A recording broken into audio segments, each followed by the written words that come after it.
City India news Telugu. Mahabubnagar జిల్లాలోని ఎమ్మెల్సీగా ఉన్న కసిరెడ్డి నారాయణ రెడ్డి ఎమ్మెల్యే స్థానానికి పోటీ చేయడంతో ఖాళీగా ఉన్న ఎమ్మెల్సీ స్థానానికి ఉప ఎన్నిక మార్చి 28న జరిగింది. ఏప్రిల్ 2న కౌంటింగ్ జరగాల్సిన పార్లమెంటు ఎన్నికల కోడ్ నేపథ్యంలో జూన్ 2కు వాయిదా వేశారు. ఈ రోజు ఉదయం 8 గంటల నుండి కౌంటింగ్ ప్రారంభమైంది. మరింత సమాచారం మా ప్రతినిధిని అడిగి తెలుసుకుందాం.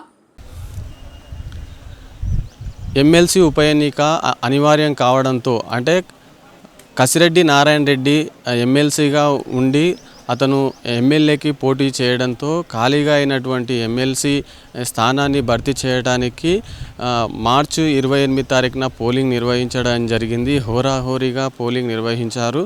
నువ్వా నేనా అన్న తేడా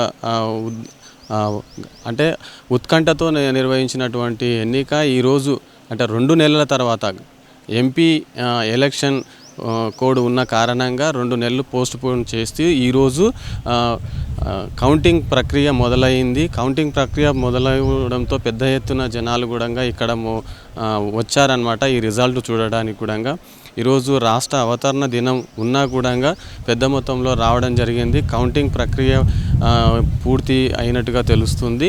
అయితే కౌంటింగ్ ప్రక్రియ పూర్తి కావడంతో అంటే 1460 ఓట్లు ఉన్నటువంటి కౌంటింగ్ మొత్తం పూర్తి కావడంతో 763 ఓట్లు బీఆర్ఎస్ అభ్యర్థికి పోల్ కాగా 652 ఓట్లు కాంగ్రెస్ మన్య జీవన్ రెడ్డికి పోల్ కావడం జరిగింది.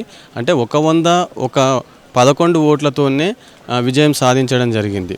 అంటే ఒక రకంగా చూస్తే బీఆర్ఎస్ శ్రేణుల్లో ఒక రాష్ట్ర అవతరణ రోజు ఈ రిజల్ట్ రావడంతో నూతన ఉత్తేజం నెలకొందని చెప్పొచ్చు. ఇది ఇక్కడి తాజా పరిస్థితి.